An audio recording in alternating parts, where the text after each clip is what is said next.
Hi, it's Nick from the Run Testers, and today I'm going to be talking about two of the new carbon plate racing shoes for 2020, the Saucony Endorphin Pro and the Asics Metaracer Tokyo.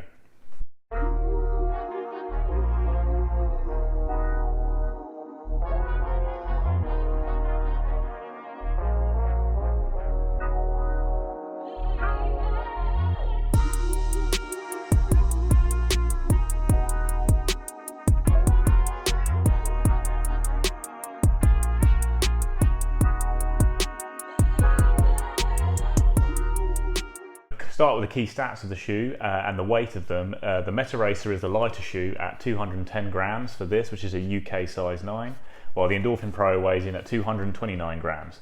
That's 8.1 ounces, the Metaracer is 7.4 ounces. The Endorphin Pro has an 8mm drop from heel to toe, the Metaracer has a 9mm drop, and they're quite similar in price. The Saucony Endorphin Pro is £190 in the UK, the Metaracer is £180, but in the US they're both $200.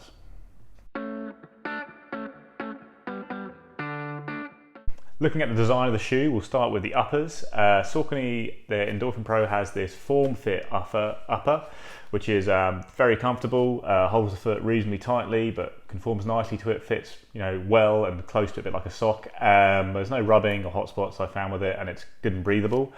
The Metaracer has a kind of a fairly traditional mesh upper. It's a much narrower shoe in general, so you can really get a lockdown fit around the midfoot in particular. The toe box I found was roomy enough, although I do think if you're someone with quite a wide foot, there's going to be a bit of a struggle with this shoe. At the front, it has this slightly odd USB port, Mike calls it, which I don't know what that's for. It's probably it maybe helps with drainage if it's on a wet day. So the midsole is where most of the magic happens in these kind of super shoes, and Saucony has a PBA-based foam in the midsole called Power Run PB, which is paired with an S-curve carbon plate. Also in there is the speed roll technology, which is kind of the shoe's standout feature. It makes for a very smooth heel to toe transition, and while it's not like kind of soft and bouncy in the same way like a Vaporfly is, it makes a very quick, efficient stride. The Metaracer has also got a carbon plate, but it's only under the forefoot of the shoe, and it's actually underneath the foam rather than kind of in the middle of it as it is on most shoes with a carbon plate. And the foam used is Asics' Flight foam, which is not really kind of as bouncy and kind of soft as the kind of newer foams that are out there in things like New Balance's Fuel Cell, Nike Zoom X, and Saucony's Power Run PB. It's kind of more traditional foam, it's a bit more durable, but it's a bit firmer. It doesn't really have that same kind of springy feel to it. On the outsole of the shoes, there's a fair bit of rubber, in particular on the Asics, which is still very lightweight, as you've seen. It's got quite a lot of rubber out there. And also it's this kind of wet grip rubber designed to help you grip in the wet. And I did a session of 400 and 800 meter reps on the road in the shoe in the absolute downpour, and it really does grip very well. It's a big plus point for the Metaracer, is that kind of extra grip you get on the outsole. For its part, the Endorphin Pro is a pretty standard racing outsole, which means to say there's not a lot of rubber there. There's actually quite a lot of exposed foam, which you could gouge out, I think, if you're on kind of slightly gravelly trails. But at the same time, there's been no signs of very alarming wear and tear in the time I've used it, and it grips pretty well. I did a session in the rain in this shoe as well, and it was a little bit more slippery than the Metaracer, but it was fine. It didn't slow me down. So when it comes to the fit, get the Saucony out of the way quickly. This fits true to size, same size I've worn for every Saucony shoe. It's a comfortable fit, no issues with it at all.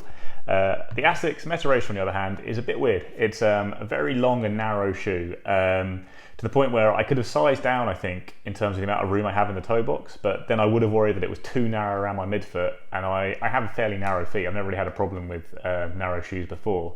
So yeah, I think if you do have narrow feet, you might want to size down. If you have wide feet, you might just have to accept there's a bit more room at the front of the toe box than you'd be used to, because otherwise it's going to be fairly uncomfortable around the midfoot.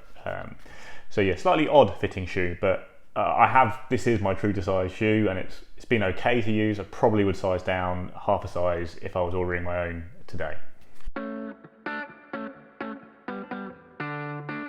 The Endorphin Pro is basically a dream to run in. It's an absolutely fantastic shoe. It's just so smooth and comfortable at kind of any pace you're doing in it. So I've done kind of hard 10Ks, kind of track style sessions, long hardish runs, long easy runs, short easy runs. I've not really found a pace where I haven't enjoyed running in this shoe. It's very light on the foot, even lighter than it's pretty lightweight, and you just feel efficient in this. It does certainly, manage the feat that you're kind of aiming for with these super shoes, of making, your good race pace or a hard pace feel a little bit easier, feel a bit more sustainable, so you can go out and hold your marathon pace more comfortably, for example. Well, also, so it doesn't have the kind of bounce and that soft feel you have in the Vaporfly, the Alphafly, or even the New Balance TC. It's not that kind of springy feel you get from those shoes with their soft foam.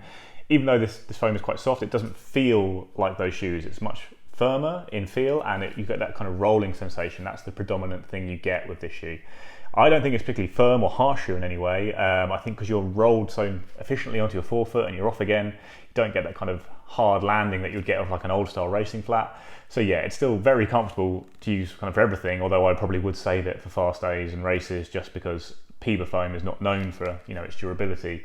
So yeah, I've really kind of given full marks to the shoe when it comes to its running performance. I've yet to run in it and dislike it, and even on like a comparison run where I also wore the Vaporfly and the Alphafly, this felt fantastic, like especially compared to the Vaporfly. I do think it's better than that shoe as well. So the Asics also has a kind of rocker design. It's similar to Asics' Glide Ride, Meta Ride, Evo Ride, those shoes. Again, the idea is to be more efficient, so you lose less energy around the ankle, I think it is, rolling from heel to toe. But whereas you really feel it with the Endorphin Pro, that kind of roll from heel to toe, you don't get it quite the same from the Asics. It feels like a fairly traditional, lightweight, quick shoe, just with a bit more cushion. So the ride isn't harsh, but I didn't enjoy doing easy runs in the shoe a great deal. I did a kind of 15-mile long run at the end of a fairly long week of training, and I held a very easy pace comfortably enough, but it just felt a bit of a slog in the shoe. That flight foam, it's not got the feel of these kind of modern kind of super shoes, if you will, the kind of that springy, soft feel. It just feels like, a fairly standard shoe. You're getting a little bit of kind of roll, not a huge amount, but it does feel quick, certainly. So I've done kind of like the session of 400 and 800s, didn't nail the session, but it was really raining quite hard to give myself an excuse. And I don't think the shoe was particularly bad there or anything. It's a nice lightweight shoe. I don't think I was getting the kind of efficiency gains that I feel like I do get with the Endorphin Pro or the Alphafly. When I was doing tempo runs, it just didn't have that same kind of efficiency and easiness gains that you get with these kind of other shoes in this kind of bracket of carbon plate shoes that cost 180 quid and above. It doesn't feel like as harsh as a traditional racing flat either, but it is firmer and harsher than the Endorphin Pro to run in. I think there'll be a lot of runners out there who probably wouldn't want to go past a half marathon in this shoe. I think I could probably wear it for a marathon comfortably enough, but I guess my question would be, why would I, when I do think there are better shoes in terms of both comfort and efficiency out there. It'd be a good fast shoe for kind of short races and maybe your track reps. And it does have that advantage of that extra grip in the pouring rain, which I do think is quite pronounced, because a lot of the kind of other shoes in this bracket aren't so stable. I think the Endorphin Pro is pretty stable and it grips quite well, but this is the best of those, because it's got a slightly lower stack and a bit more grip on the outsole. So it comes to a pick between these shoes. For me, it's actually a bit of a no-brainer. I'd go the Endorphin Pro every single time. I think it's a more comfortable shoe. I think it's a faster shoe. I feel like you really are getting the benefits of this new breed of racing shoes with these soft foams and the carbon plate and this, plus Saucony speed roll technology, which kind of lives up to its billing. It really is ridiculously smooth and easy to run in this shoe. So whereas like in past comparison videos, it's quite close between this and the Alphafly and the Vaporfly, I do feel for me, I would 100% pick the Endorphin. It's only £10 more in the UK, and even if you're going to use it for everything, which I probably wouldn't recommend, it's a more versatile shoe. It's more comfortable on easy runs, even if the Metaracer will, I think, prove to be more durable. That's kind of one edge it has. This is a slightly more traditional shoe in a few ways, and that will appeal to some people. The feel isn't that kind of soft feel that you get in some of these new shoes. The foam is probably going to last longer. You've got more grip on the outsole. It's much lighter. It's a lot more like a kind of classic racing flat. So if you really want a shoe more like that than these kind of high stack, new shoes, then the Metaracer is an option for that. It's also absolutely gorgeous, I think. This colorway is absolutely fantastic. So that's a big plus point. So there is a case for this here. There are some people out there who just who've been running in racing flats for a long time, don't necessarily want to jump to something like the Vaporfly with the high stack of cushioning, in which case the Metaracer is a decent option. I don't think you're getting a huge boost compared to your racing flats, but you are getting a similarly quick shoe with a nice transition and a bit more cushioning to protect your legs in long races. For me though, I'd really restrict this to probably shorter races and sessions. Whereas the Endorphin Pro, I think, would be, is right up there as a contender to be my marathon racing shoe, my half marathon racing shoe, along with the Alpha Fly, and short distances as well. So yeah, I do think it's all round a more versatile shoe that's got the kind of similar idea of rolling and rocking, but it's just better on that front, in my opinion. Like, it's faster from heel to toe, it's more efficient, it's more fun to run in. So yeah, I would 100% put my vote behind the Endorphin Pro. But like I say, if you're a runner who really wants kind of more traditional shoe, maybe you're always running in the wet, then the Metaracer is another option in this kind of new bracket of fast shoes.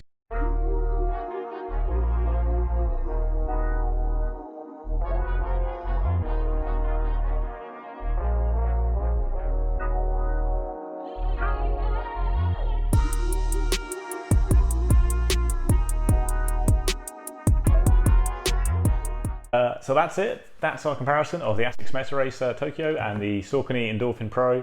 We're also going to have videos up comparing the Metaracer to the Nike kind of super shoes, the Vaporfly and the Alphafly, along with our full multi-tester Metaracer review, which is coming soon. All four of us have got this shoe, so we're really going to be able to give you a kind of a range of opinions of it, which is why the review's coming out a little bit later. So yeah, that's something to look out for, which means you should like and subscribe and ring the little bell so you are told when those videos come out, because you don't want to miss a thing. That's it for now though. Thanks very much, and we'll see you next time.